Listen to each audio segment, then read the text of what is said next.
Praise Lord. നിങ്ങളെ എല്ലാവരെയും blessed മോർണിംഗിലേക്ക് യേശുക്രിസ്തുവിന്റെ നാമത്തിൽ സ്വാഗതം ചെയ്യുന്നു.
പ്രിയരെ, അനുഗ്രഹിക്കപ്പെട്ട ഒരു പ്രഭാതം കൂടെ നമ്മുടെ ജീവിതത്തിൽ അനുവദിച്ചു തന്ന വലിയവനായ ദൈവത്തെ നമുക്ക് ഒരുമിച്ച് ചേർന്ന് നന്ദി പറയാം. എത്ര പേർ പറയും, ഞാൻ നിന്നതല്ല, എൻ്റെ ദൈവം എന്നെ നിർത്തിയതാണ്. ഒന്നുകൂടെ പറഞ്ഞു കഴിഞ്ഞാൽ 2025 ഫെബ്രുവരി മാസം 22-ാം തീയതി വരെയും എന്നെയും എൻ്റെ കുടുംബത്തെയും കണ്ണിലെ കൃഷ്ണമണി പോലെ സൂക്ഷിക്കുകയും വിടുവിക്കുകയും ചെയ്ത വലിയവനായ ദൈവത്തിന് നന്ദി പറഞ്ഞുകൊണ്ട് ഈ പ്രഭാത ചിന്തയിലേക്ക് നമുക്ക് ഒരുമിച്ച് അടുത്തു വരാം.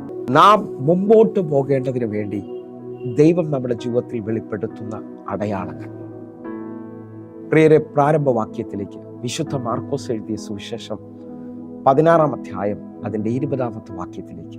അവർ പുറപ്പെട്ട് എല്ലായിടത്തും പ്രസംഗിച്ചു, കർത്താവ് അവരോടുകൂടെ പ്രവർത്തിച്ചും അവരാൽ നടന്ന അടയാളങ്ങളാൽ വചനത്തെ ഉറപ്പിച്ചും പോന്നു.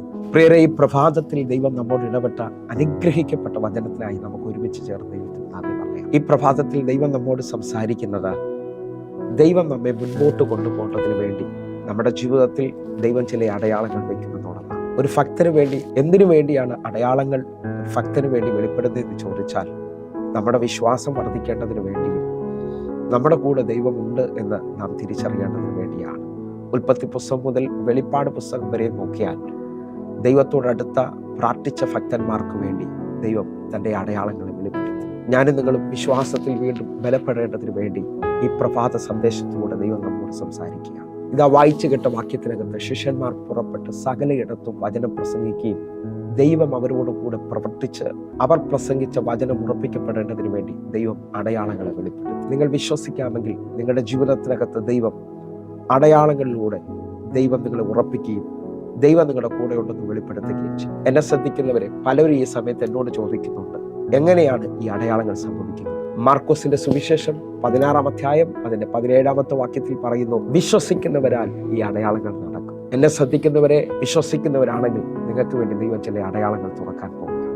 നിങ്ങൾ ഒറ്റപ്പെട്ടവരാണ്, നിങ്ങൾ തകർക്കപ്പെട്ടവരാണ്, നിങ്ങൾ രോഗത്തിന്റെ അനുഭവത്തിലാണ്, നിങ്ങൾ സാമ്പത്തികമായി ഇനി വഴിയില്ലെന്ന് പറഞ്ഞുകൊണ്ട് നിൽക്കുകയാണെങ്കിൽ ദൈവം നിങ്ങളുടെ കൂടെ ഉണ്ടെന്നുള്ള നിലയിൽ ദൈവം ചില അടയാളങ്ങൾ തുറന്നു തരും. ഒന്നുകൂടെ പറഞ്ഞാൽ, അടയാളങ്ങളെ കുറിച്ച് ചിന്തിക്കുമ്പോൾ ഹല്ലേലൂയ, നമുക്കറിയാം നമ്മൾ ഈ വാഹനത്തിലേക്ക് പോകുന്നവരാണ്. ഇപ്പോൾ ഈ വാഹനത്തിനകത്ത് പലവിധ ആപ്ലിക്കേഷനുകളുണ്ട്. നമ്മളതിന് പറയുന്നത് ലൊക്കേഷൻ മാപ്പ് എന്നാണ്. അറിയാം, നിങ്ങൾ ഇന്ന സ്ഥലത്ത് ചെല്ലേണ്ടതിന് വേണ്ടി നിങ്ങളുടെ മൊബൈലിലേക്ക് ലൊക്കേഷനുകൾ അല്ലെങ്കിൽ ആ ലൊക്കേഷനകത്ത് നിങ്ങൾ മുമ്പോട്ട് പോകുമ്പോൾ നിങ്ങളെ വഴി നടത്തേണ്ടതിന് വേണ്ടി ആ ലൊക്കേഷൻ മാപ്പിലൂടെ പറയും, ഇത്ര കിലോമീറ്ററിനുള്ളിൽ ഒരു വളവുണ്ട്, ആ വളവിൽ വലത്തോട്ടോ ഇടത്തോട്ടോ തിരിയണം, ആ തിരിഞ്ഞ് നിങ്ങൾ മുമ്പോഴാണ് നിങ്ങൾ ശരിയായ പാതയിൽ വരുന്നത്. ഞാൻ ആത്മാവിൽ വിശ്വസിക്കുന്നു, ഇതേപോലെ എൻ്റെ ദൈവം ഓരോ ദിവസവും എൻ്റെയും നിങ്ങളുടെ ജീവിതത്തിനകത്ത് ദൈവം ചില തിരിവുകൾ വയ്ക്കും. ആ തിരിവുകൾക്ക് വിളിക്കപ്പെടുന്ന പേരാണ് അടയാളം എന്ന് പറയുന്നത്.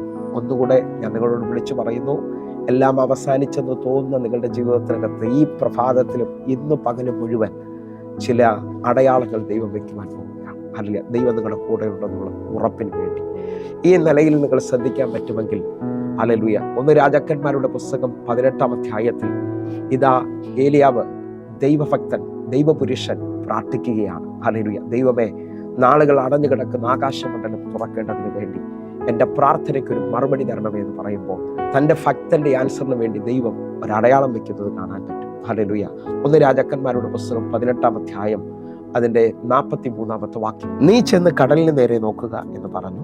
അവൻ ചെന്ന് നോക്കിയിട്ട് ഒന്നുമില്ല എന്ന് പറഞ്ഞു. അതിന് അവൻ പിന്നെയും 7 പ്രാവശ്യം ചെല്ലുക എന്ന് പറഞ്ഞു. 44-ാമത്തെ വാക്യം. 7-ാം പ്രാവശ്യവും അവൻ ഇതാ കടലിൽ നിന്ന് ഒരു മനുഷ്യന്റെ കൈ പോലെ ഒരു ചെറിയ മേഘം പൊങ്ങുന്നു എന്ന് പറഞ്ഞു. പ്രാർത്ഥിക്കുന്ന ഏലിയാവ് തന്റെ ദാസനോട് അല്ലെങ്കിൽ ബാല്യക്കാരനോട് പറയുകയാണ്, നീ ചെന്ന് കടലിന് നേരെ നോക്കണം, ഒരു മഴയ്ക്കുള്ള സാധ്യതയുണ്ടോ ഇല്ലയോ.